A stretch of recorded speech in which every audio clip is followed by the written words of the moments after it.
This episode is dedicated to my grandpa, my biggest fan. I love you, Pops.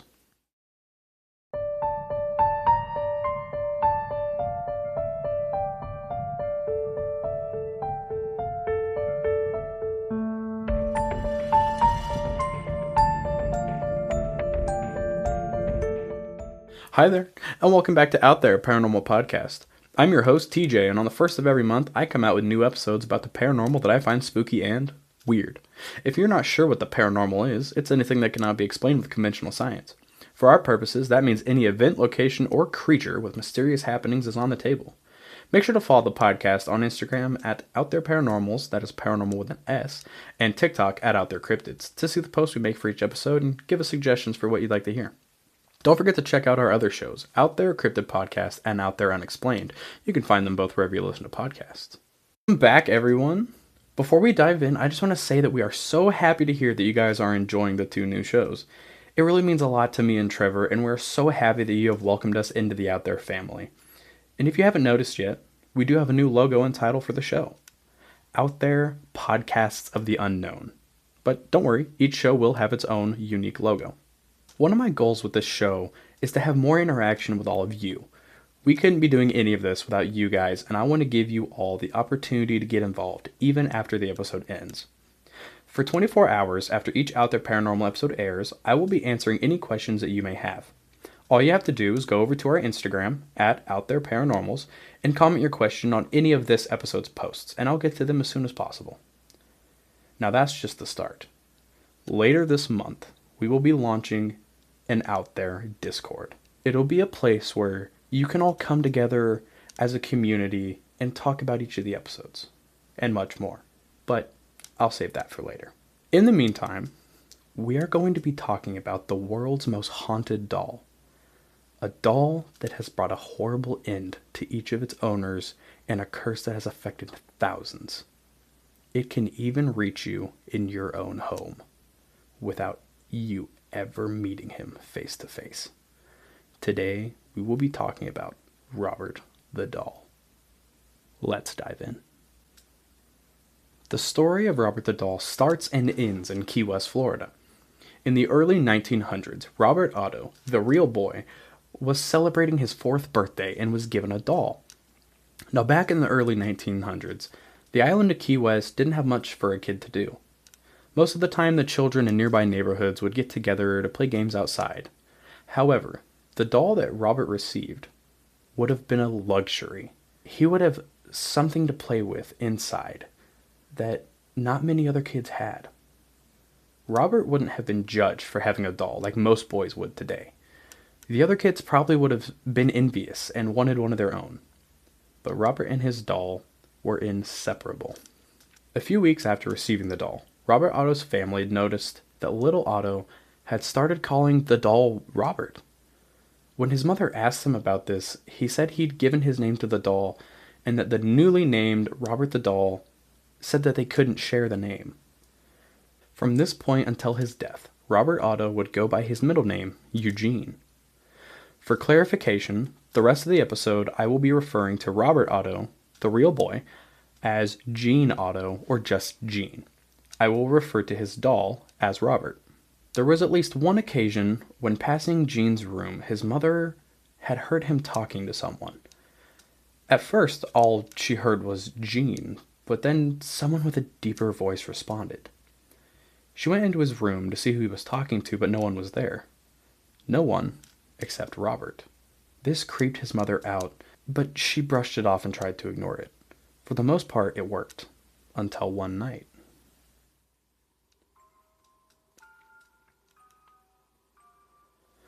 One night, while the Otto family was asleep, Gene was awoken to find Robert sitting at the end of his bed. The rest of the family was awoken by screams coming from Gene's room. His parents bolted to his room and flung the door open. As they gazed around the room, they saw all of Gene's furniture thrown about and flipped upside down. Then they found Gene. He sat upright in bed, visibly shaking from fear. Once he and his parents had made eye contact, he pointed to the foot of his bed and uttered the infamous words, Robert did it. Soon after this, Gene's parents would lock Robert away in the attic for some time, but would eventually give him back. Activity never ceased while Robert and Gene were together. One day, Gene's parents found one of his toys destroyed and scattered all over the floor. They accused Gene of breaking his own toys, but he was heartbroken. The toy that broke was one of his favorites, and he loved it. But according to Gene, Robert wasn't a big fan. More extreme things started to happen as the family began to hear whispers and footsteps around the house, until one day they went into Gene's room to find him being strangled by Robert. From then on, Gene would blame almost everything on Robert. Now, while I'm sure some of it could have been Robert's fault, I'm sure he used the doll to cover up some of his own deeds as well. Gene Otto would eventually grow up and move to Paris, where he would attend art school. It was there he would meet his future wife, Annette Parker. In the 1930s, Gene and Annette would move to New York. Because of the Great Depression, Gene had lost a lot of his family's money. But lucky for them, Annette's career skyrocketed, at least until 1945, when Gene got word that his mother was sick.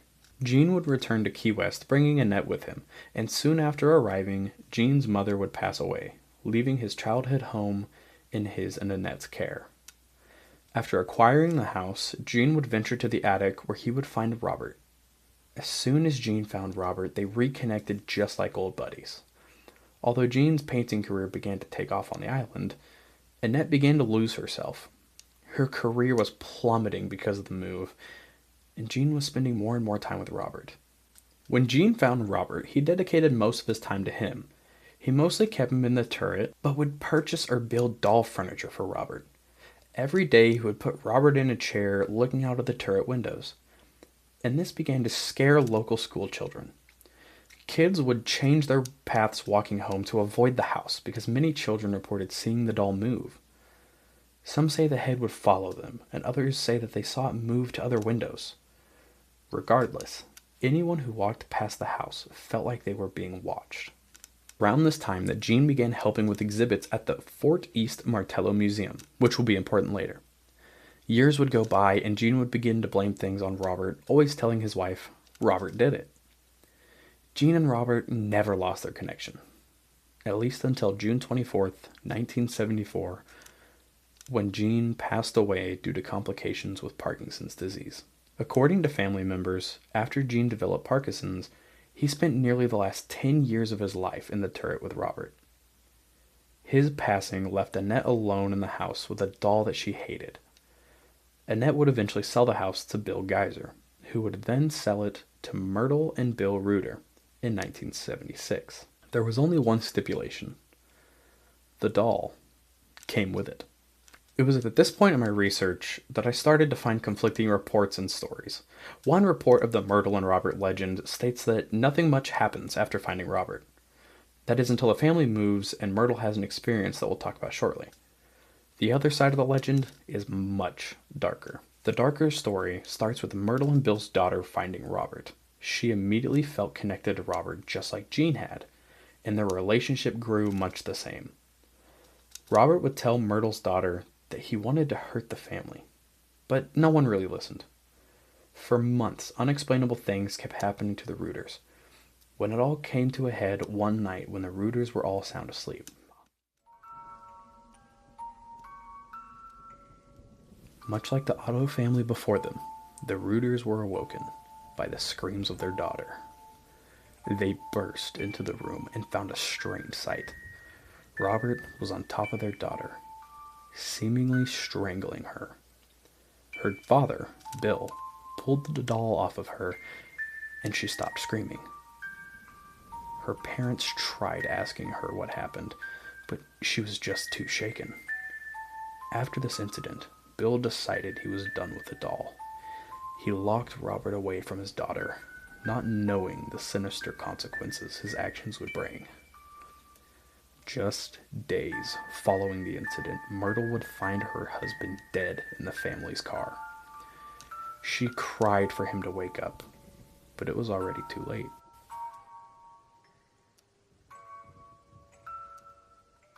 This is the first time we truly see the curse of Robert. horrible consequences towards someone who disrespected him. After a few years, her daughter had moved out and Myrtle became unable to afford the house and moved to another one on the island. No one is quite sure why, but when Myrtle moved, she brought Robert with her. This would mark the first and only time Robert had been removed from his original home. Being forcefully taken from his home seemed to anger Robert. And what he did with this anger is the one absolute constant I found within Robert and Myrtle's story. In 1994, after Myrtle had moved, Robert decided to show Myrtle that he didn't like moving away.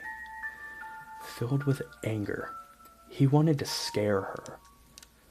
Within the first week or so of the move, Myrtle was getting ready for bed and had tried to leave her bedroom, but the door was locked. Myrtle knew she hadn't locked the door. She'd have no need. She banged on the door and screamed, but no one could hear her. No one but Robert. Myrtle remained locked in the room until Robert finally let her go.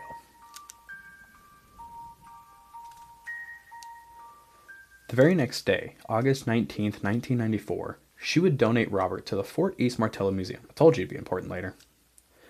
Myrtle would pass away only 3 months after donating Robert. Her cause of death is not known to the public, but most believers assume that Robert had something to do with it. The reason Robert being in this specific museum is significant is because Gene Otto played a big part in picking each gallery. He had helped decide what gallery should be installed and even provided plenty of his own paintings to be displayed in the museum. Robert being in a place that was so important to Gene had to have given him some kind of special energy because his antics only got worse. When Robert arrived, the caretakers at the museum thought nothing of him. They just thought he was another antique and left him in a back room with the rest of the items that weren't chosen for an exhibit.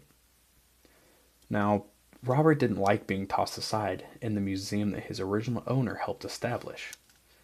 So, he began to do what he had always done. Cause problems. Caretakers would once again hear giggling and see a blurry figure running around the storage area of the museum. But when they would go searching, they never found anyone. Items in the back room started to be moved around and put in places they never should have been. After connecting Robert's arrival to the new disturbing events, the museum decided to finally give him an exhibit, seemingly to sate the spirit.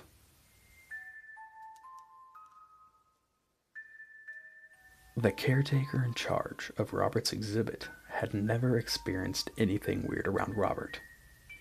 She would regularly brush off everyone else's concerns and experiences until she finally had her own.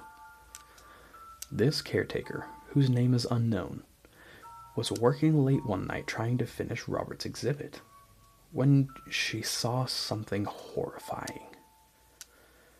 When her coworkers arrived the next morning, they found her bike chained up outside, untouched. This terrified woman had run the whole way home from the museum, not bothering to stop for her bike. Now, we don't know what this woman saw. As far as we know, she didn't tell anyone, but whatever it was activated a primal flight response that sent this woman bolting out of the museum. It wasn't long after this that some closers had turned off all the lights in the building and locked all the doors. And as they were walking to their cars, they watched as all the lights in the building came on at once.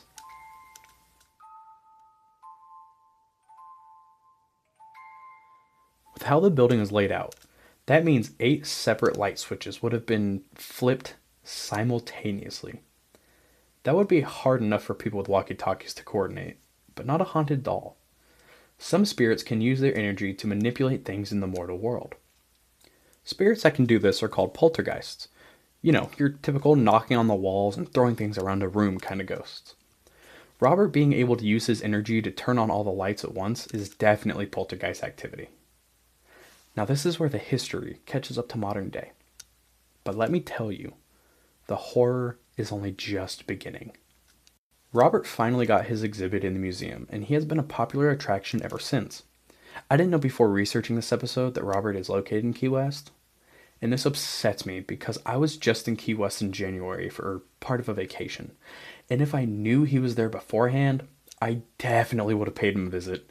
But alas, I'll have to wait until next time and might even be able to give you guys an update if that ever comes. Today, you can visit Robert in the Fort East Martello Museum, as stated previously. Visitors to the museum often have strange things happen when visiting Robert's exhibit. This is where the curse of Robert really comes in. Many who would come to the museum with the intent to photograph Robert would be met with dead batteries or blurred photos that were very clear when taken. One visitor had only taken 2 photos of Robert, but once they developed the photos, they found that they actually had 24, and each of them were from different angles. These events would lead the museum to implement its 4 core rules for visiting Robert. Rule number 1, always say hi to Robert and introduce yourself. Rule 2, don't touch the glass. Rule 3, ask Robert for permission before taking his picture. And Rule 4, always say goodbye to Robert. Now, I know what you're thinking. Those are some really weird rules to have for a doll, and you wouldn't be alone in thinking that. Even I thought it was strange that a set of rules had to be implemented to respect a doll. However, the stories or insane consequences around Robert's curse has me second guessing. This story was posted by user ROMSK4V, and is quite long, with the user posting about their vacation, but we're just going to skip to the juicy Robert parts. We started the visit.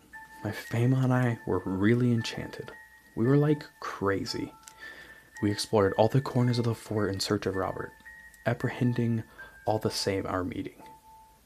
We passed old cannons, military costumes, old rusty weapons, and as we turned down a hall on our right, there he is. Robert, the century-old doll, accused of being the reason of multiple unexplained deaths in Key West, the inspiration for the Annabelle and Chucky dolls, the main subject of Squeegee's horror video. Here we are, face to face. The doll is tall, sitting on a chair and enclosed in a glass cage. Behind him, letters of apology from multiple countries. Mexico, Germany, Qatar, all written in English and imploring Robert to break the curse he cast on them, which dissuade us from being impolite. I take my courage in both hands and say, "Hello, Robert. I am from France and will be delighted to take a picture of you. Could I?" In French, a world first. I take a picture of him and send it to all my friends via Snapchat to show that I was the bravest, reckless kid of my generation. With my photo taken, we hurriedly finished our visit and returned to the hotel. The next day, the day of the big departure, we don't have breakfast because of a lack of time. Pack our bags and climb into the car to Miami, where we'll take a plane to France in the afternoon. At 11 o'clock in the morning, we come across a Wendy's, a fast food specialized in breakfasts. So we stop there to eat. We sit down, order, wait, receive, eat, and pay for our order. When we finish our meal, we go back out to our car and we are shocked to find it in a really abnormal state. All the windows are broken except for the front one. There is glass inside our car as much as outside, meaning that the windows exploded and were not smashed from the outside. And more disturbing, our suitcases are intact. My headphones that were on the back seat are still in the same place as they were when I left them. We weren't robbed. We weren't carjacked. We weren't stolen. The windows just exploded, all at the same time, as if Robert did it.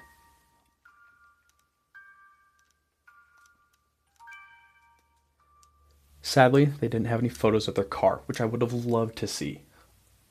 Now, a little disclaimer before I continue. A lot of the events that happen to museum visitors could just be coincidences, which we'll talk about later.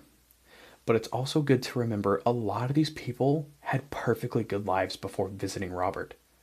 Nothing was wrong until that moment.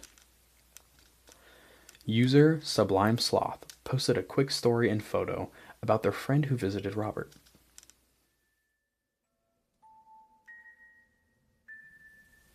Long story short, friend's sister went to the Robert the Doll exhibit in Key West and didn't believe in the curse. Apparently, flicked it off and took a photo without asking permission. Started having terrible luck. Photos messed up, eerie feelings of being watched, etc. This photo was taken after a conversation talking about how she felt that Robert was following her and had something to do with her string of bad luck. Someone jokingly took the photo after invoking Robert's name to see what would happen. 100% real and not photoshopped. She immediately wrote a letter apologizing to the doll the next day. Nightmare fuel.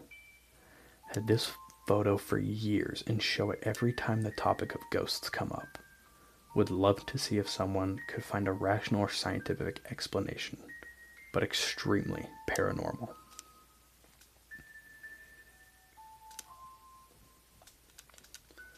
The photo, of course, will be included in the Instagram, and let me tell you, it's haunting. There is a face floating above the woman in the photo, and it seems that they believe that this was Robert, hence the letter that they sent to him. Now, sending a letter to Robert isn't a strange thing. Robert receives 1 to 4 letters a day and has amassed thousands in his collection. So how did all that come about? Well, when you disrespect someone, you must apologize to reconcile. Those who disrespect Robert get horrible strings of bad luck, ranging anywhere from just missing a flight to being hospitalized or even losing family members. So it only makes sense to apologize to Robert. However, since most people don't want to travel back to Key West to say sorry in person, they'll send letters instead. Robert has letters from all over the world, and I'm going to read you some of the more interesting ones I could find.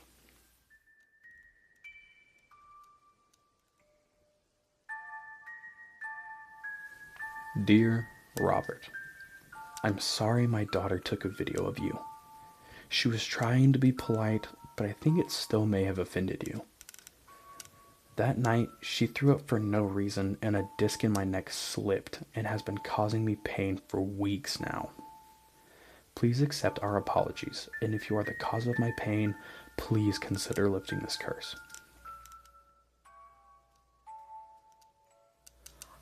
Dear Robert, I went to Key West in October 2009. I decided to come see you. I was told to ask you before I took any pictures of you. I asked to take your picture 3 times. Of all 3 times, my camera shut off. It was a new camera and new batteries, so it wasn't the camera.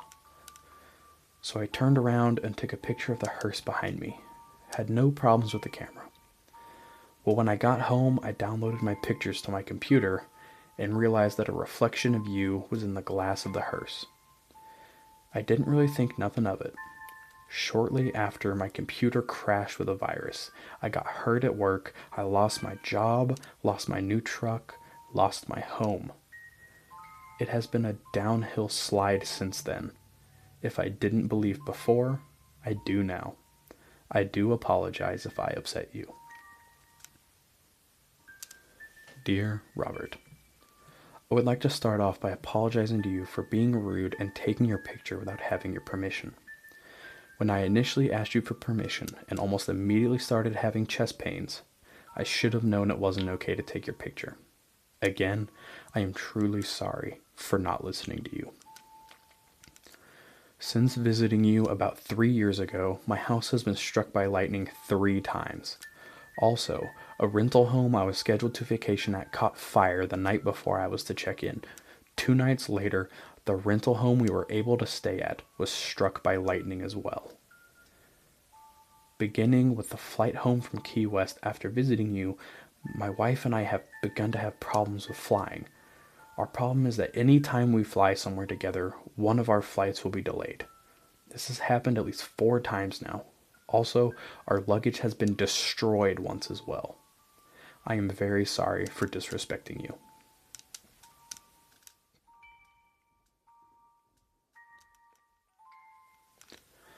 As you can see, people take this curse very seriously, and it seems to cause a lot of people problems.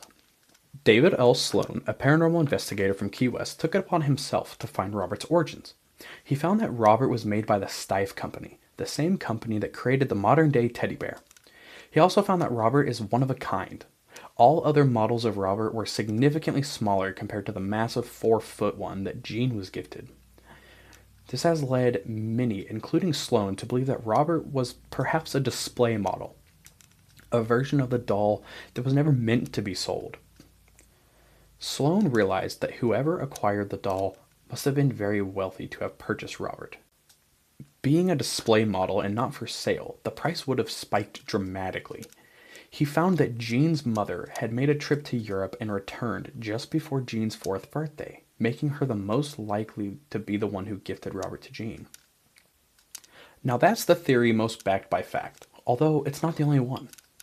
One legend that helps explain the curse is the alleged affair between Jean's father and a servant. According to the legend, the two had an affair, and one of two things happened. Either Mr. Otto had the baby disposed of after being born, or the child was lost by natural causes soon after. We know the child must have been a girl, and it seems, depending on the source, that either the child possessed the doll of her own free will, or that the servant, who often practiced voodoo and Santeria, put a spell on the doll, allowing her daughter and other spirits to possess it. Many psychics have said that they sense multiple spirits, or even a portal, coming from Robert. Obviously, that is the much more dramatic story, but it may hold some credence. Many who tour the museum claim to see a little girl of mixed heritage near Robert's case. David Sloane did find that Mrs. Otto, Jean's mother, refused to be buried on the Otto family plot. The reason for this is officially unknown, but it could be assumed that she caught wind of the affair and decided to be buried with her own family.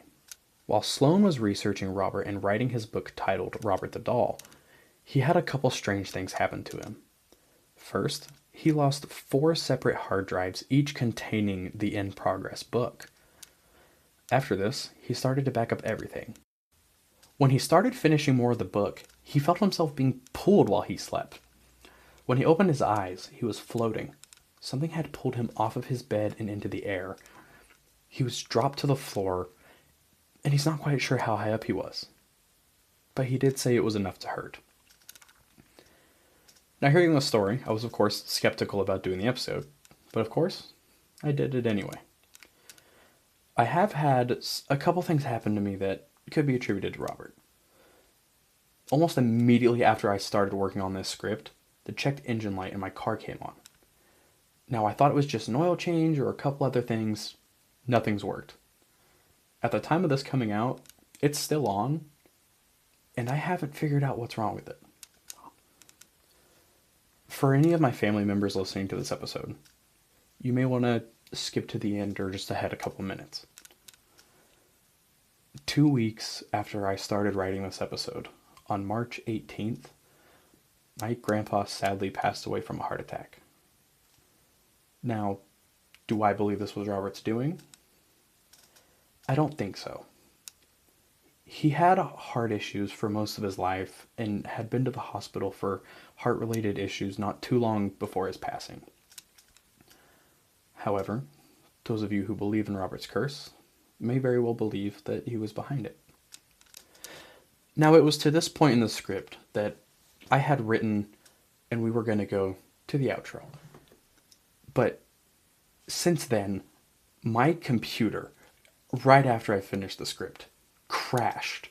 And after troubleshooting, the only thing we could come up with was that my hard drive, much like David Sloane's, crashed and completely gave out. Luckily, I was able to salvage it and bring you guys this episode.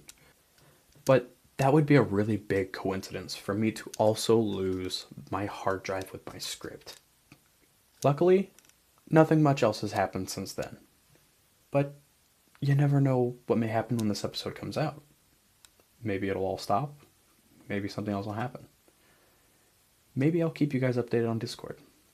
Now, my mom has been asking me to make an apology to Robert and send him a letter.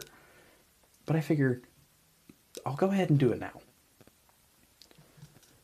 Robert, I am sorry that I did not send you a letter asking for your permission or asking in January.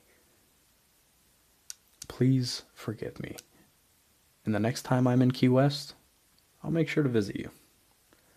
And I'll apologize properly. Now, I'm telling you all this because maybe sometimes it's just safer to follow the strange rules around stuff like haunted dolls or locations. You know, just in case. So, what do you think?